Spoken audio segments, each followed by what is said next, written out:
Some women don't chase, and yet they're never forgotten. There's something haunting about the woman who doesn't reach for her phone when silence stretches between them. She doesn't fill empty spaces with desperate words or manufactured laughter.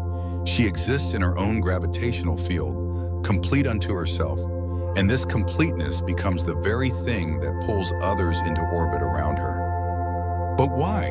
What ancient pattern plays out when a man encounters a woman who doesn't need him to feel whole? She moves through the world like water, present but never clinging, responsive but never reactive. This woman has done something most people spend lifetimes avoiding. She has befriended her own shadow. Jung spoke of this integration as the hallmark of individuation, the painful, necessary process of becoming whole by acknowledging every part of oneself, even the parts that society deems unacceptable. Where others perform their worthiness through endless availability, she has learned the sacred art of absence, not the manipulative withholding of the wounded, but the natural rhythm of someone who has found her center and refuses to abandon it for anyone. She doesn't withhold love as a strategy. She simply loves herself enough to know when love is being offered versus when it's being demanded. This woman has walked through her own inner winter. She has sat with her loneliness until it transformed from enemy to teacher. She has faced the mirror of her own neediness and transmuted it into something else entirely. A deep, unshakable knowing that she is enough. When a man encounters this woman, something primal stirs in his unconscious.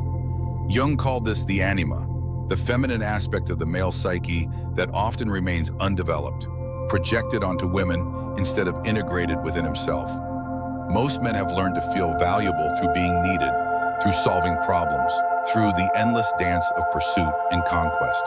But she doesn't play this game. Her very presence becomes a mirror that reflects back his own inner emptiness, the parts of himself he has never learned to nurture. Where he expected to find the familiar pattern of need and fulfillment, he encounters something foreign. A woman who doesn't need him to complete her story. This triggers what psychologists call intermittent reinforcement, the most addictive pattern known to human psychology. But it's not calculated on her part. She simply has other things to do, other worlds to explore, other dimensions of herself to discover. Her attention, when it comes, feels like sunlight precisely because it's not guaranteed. The man's ego, accustomed to being central to a woman's emotional landscape, suddenly finds itself displaced. And in that displacement, paradoxically, desire is born. Not the shallow wanting of conquest, but something deeper. The recognition that here stands someone who has achieved what he himself secretly craves, inner sovereignty. Stoic philosophers understood something that modern psychology has only recently begun to validate. Attachment to outcomes is the root of suffering, but the woman who doesn't need external validation has learned this lesson in her bones. She has practiced the art of loving without grasping, of caring without controlling. This isn't the cold detachment of trauma or the defensive walls of the wounded. This is conscious detachment, the result of healing work, of shadow integration, of learning to meet her own needs so completely that anything additional feels like abundance rather than necessity. She has learned to witness her own thoughts without being controlled by them. When he doesn't call, she notices the story her mind wants to tell, about rejection, about not being enough, about what this means about her worth, and she gently sets it aside.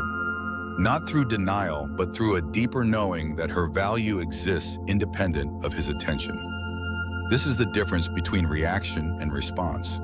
Reaction comes from the wounded parts of ourselves, the aspects Jung called the personal unconscious, all the unhealed patterns we carry from childhood, from past relationships, from cultural conditioning. Response comes from the integrated self, the person who has done the work of becoming whole. The moment arrives when he realizes she's not playing by the rules he understands. Perhaps he tests the waters with inconsistent behavior, hot and cold, present then absent, intimate then distant. In his unconscious mind, this dance has always worked before. It creates the anxiety that binds women to him through hope and fear. But she doesn't take the bait. When he pulls away, she doesn't chase. When he comes back, she doesn't punish. She simply continues being herself, present when she chooses to be, absent when life calls her elsewhere. Her energy doesn't spike with his attention or crash with his withdrawal. She remains steady, like a mountain that weathers storms without losing its essential nature. This steadiness becomes deeply unsettling to him. His usual strategies of control through emotional manipulation meet something they cannot move. And in this immovability, he begins to sense something he has perhaps never encountered, a woman who has learned to be her own source of stability. What he doesn't realize is that she has become a living mirror for his own unconscious patterns. Every time he reaches for the familiar dynamics of chase and withdrawal, her centered presence reflects back to him the emptiness of these games. She doesn't judge them, doesn't try to change them, she simply doesn't participate. This is where Jung's concept of projection becomes crucial. Most of what we think we see in others is actually a reflection of our own internal landscape.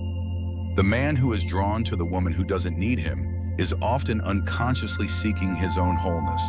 In her integration, he glimpses what he himself could become. But projection cuts both ways. While he may see in her the inner feminine he has never developed, she sees in his pursuit not just desire for her, but his unconscious desire for the very quality she embodies: self-possession. The trauma-informed perspective adds another layer. Many people unconsciously recreate familiar patterns of unavailability because they mirror early attachment wounds. But the integrated woman recognizes this pattern without being triggered by it. She sees his pursuit for what it is, not necessarily about her, but about his relationship with himself. There comes a moment when he must choose: continue the futile attempt to make her need him, or begin the harder work of becoming someone worthy of her free-given attention. This is the crossroads where boys become men, not through conquest, but through the recognition that true intimacy requires two whole people choosing each other, not two half people trying to complete themselves through the other. Some men cannot make this leap.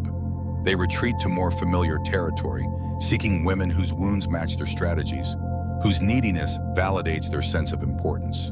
But something has been awakened that cannot easily be put back to sleep: the memory of what it felt like to be in the presence of someone truly sovereign. Others begin the journey toward their own integration.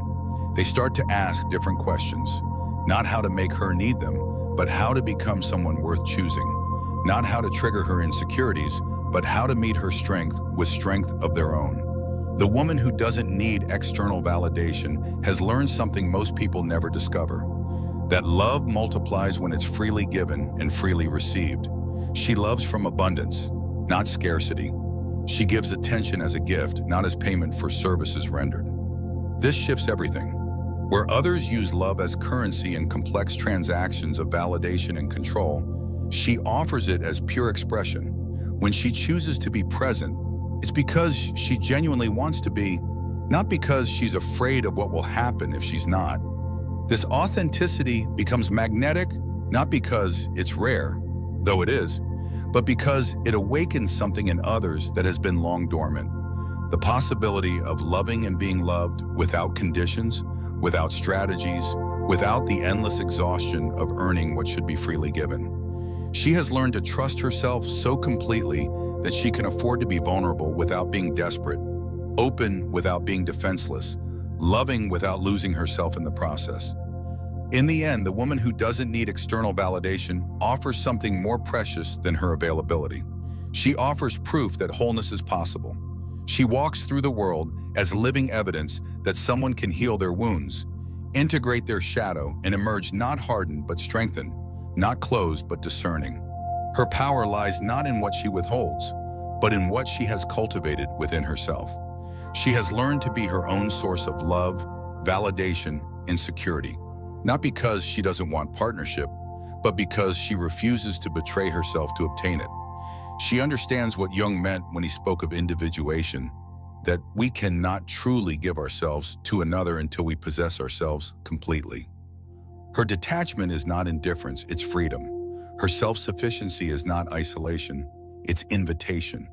When she loves, it's from choice, not compulsion. When she leaves, it's from wisdom, not woundedness.